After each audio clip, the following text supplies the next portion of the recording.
Good afternoon, Villages Honor Flight. I'm Al Arnold, your club coordinator, and this is our August meeting. We're doing it by video again, and we'd like to thank you for your participation and your support and continuing to be a member of Villages Honor Flight. As we normally do, we're going to start our meeting with the Pledge of Allegiance.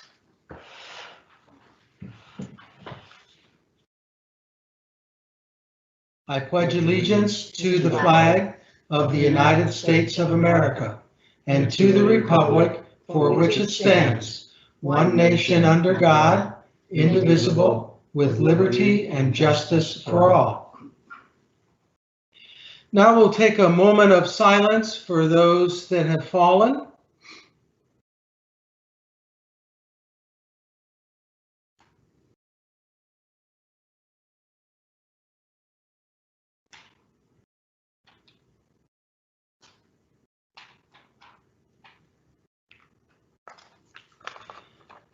Okay, thank you. I'd like to now introduce our hub president, Rob Hempel. Good afternoon, and thank you for taking a few minutes to get caught up on Village's Honor Flight activities, or better said, lack of activity. As you probably know, we are no longer planning for a golf tournament, which we were all looking forward to.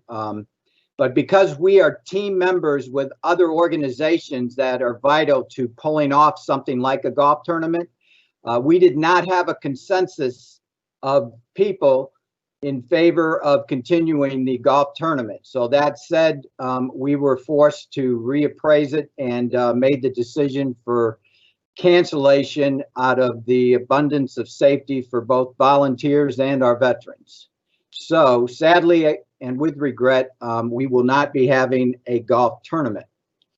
The board met last month. I was there with them, and one of the things we needed to discuss was whether or not we would have a fall flightless mission, which was the only thing still remaining on the schedule.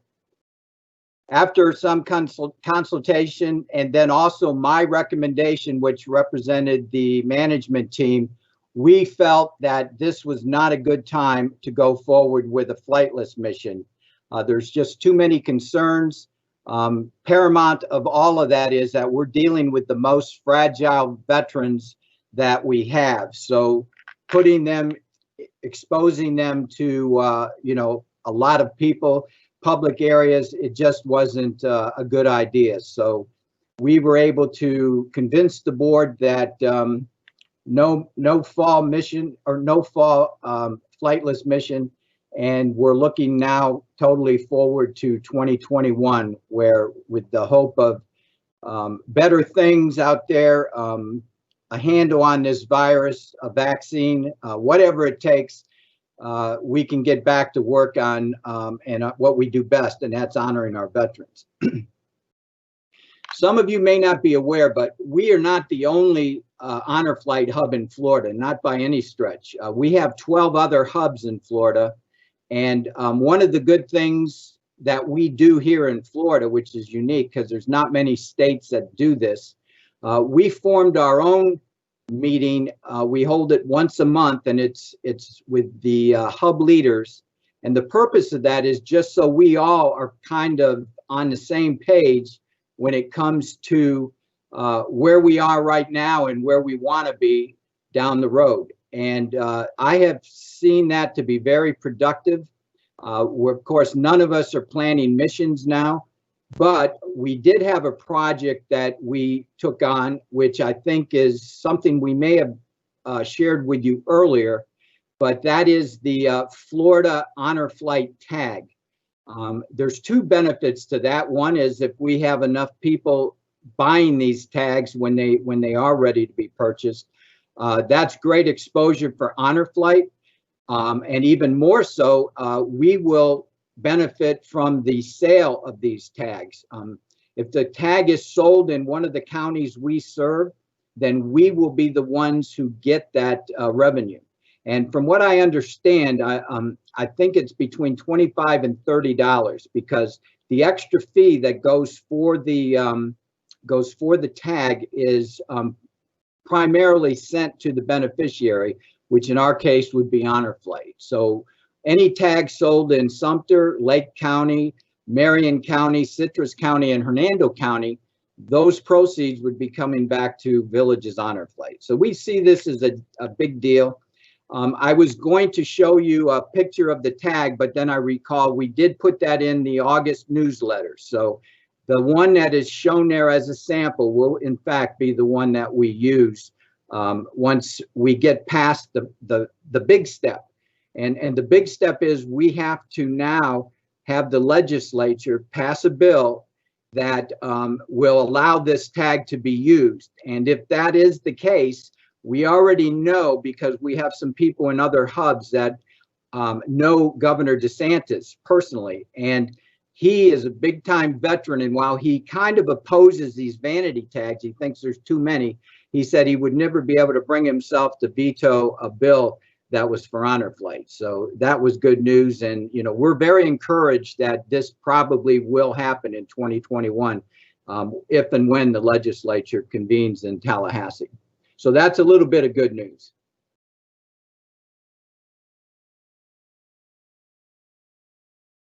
The last thing that I want to report on, which was a little progress, is that we did have a management meeting, a real management meeting where we all met. We chose a place outdoors. We in advance set it up to where everybody was socially distanced. We're wearing masks, and we even, thanks to Jeannie, had a thermometer that we could check everybody to make sure that there wasn't anybody that might have the symptoms of the COVID, because then we would have had to politely ask them to leave. But none of that happened. It was a very good meeting. We got some things discussed. Right now, there's nothing more to plan. We were having some discussions on the golf tournament, but I think my last message will be that we just have to just be patient. We'll get through this together. We're a wonderful group of people. I can't imagine a more outstanding group of volunteers than those who serve here with Village's Honor Flight. And that said, I just want to thank all of you for being volunteers and for taking such good care of our veterans. So thank you very much for that. And that's all I have to say. So I am going to turn it over now to Jean Daly, our medical coordinator. Jean. Hi, everyone. Just wanted to say hello and let you all know that the medical team is anxiously awaiting the green light for flights in 2021. Just to reiterate what Rob has said, we take the safety and health of our veterans and our volunteers very seriously. In the interim, while we have all this downtime, the medical team has been going over procedures and protocols to see where we might need to tweak them in the future. We'll have to wait till we get CDC guidelines, of course, but we've been busy in the background just reviewing things. Once we're able to meet as a group, I'd like to restart the every other month meetings that I have for the medical team. There's going to be a lot of going over new policies, new procedures, and I want to make sure we're all on the same page. So when we have our first flight, everything is going to go as smoothly as possible. On a good note, the medical team leadership has collaborated on a tool that we're going to use at our pre-flight meetings. We've collated a list of all the medications from veterans and Guardian applications, and we've collated it by brand name, generic name, from A to Z, and we hope to have one of those on every single table, which makes it easier for those of us interviewing the veterans and the Guardians to know what the medications are for. This was collated by our own Bridget Farley with input from Karen Zielinski and Karen Thurnson. So in the meantime, I just want to remind you to follow all the CDC guidelines, stay safe, stay healthy. Hope to see you soon. And if you need to get in touch with me, you all know how to do that. Thanks and have a great, great day. Turn back now back to Al. Thanks, Jeannie. So, as you all know from the newsletter that you got a week or 10 days ago, we are no longer going to be doing the mid-month newsletter. I was planning to highlight all the different services in the mid-month newsletter. I got the first one out, did the Army. So the next one would have been the Marine Corps.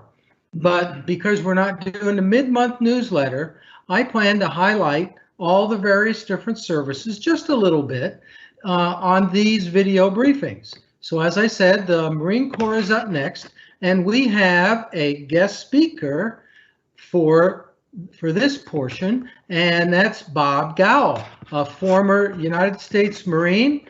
I'd like to introduce Bob Gowell. Semper Fi, everyone. The U.S. Marine Corps, also known as USMC, is responsible for conducting expeditionary and amphibious operations. The history of the Marine Corps began when 2 battalions of Continental Marines were formed on 10 November 1775 in Philadelphia as a service branch of infantry troops capable of fighting both at sea and on shore. The Marine Corps has been a component of the U.S. Department of Navy since 30 June 1834, working closely with naval forces. The USMC operates installations on land and aboard seagoing amphibious warfare ships around the world. Additionally, several of the Marines' tactical aviation squadrons, primarily Marine fighter attack squadrons, are also embedded in Navy carrier air wings and operate from the aircraft carriers. The USMC has approximately 186,000 active duty members and 38,500 personnel in reserve. Because of copyright issues, you will find below a link which will show Trace Atkins sing the tribute to all Marines titled Semper Fi, which means always faithful. Now I'd like to give this back to Al. Thanks, Bob. Fantastic job, and right back at you, Semper Fi. So as I said, I had planned to do all the different services, and what I didn't know was there are now 8 services. I thought there was, only 5 if we counted the Coast Guard, but we added. So when I did the research on this, we have the Army, the Navy, the Marine Corps, the Air Force, the Coast Guard, the Public Health Service, the new one called Space Force, and one that I didn't know about was NOAA. NOAA actually has commissioned folks that wear a uniform. So we'll be doing those other 6 during the coming months. So if you are a Navy, Air Force, Coast Guard, Public Health Service, NOAA, or Space Force member, or you were one and you would like to present something on these videos, please get in touch with me and we'll make it happen. So without further ado, I'd like to bid you all farewell and hope you, as Jeannie said, stay safe, stay healthy, and we'll see you soon, we hope. Thanks, bye.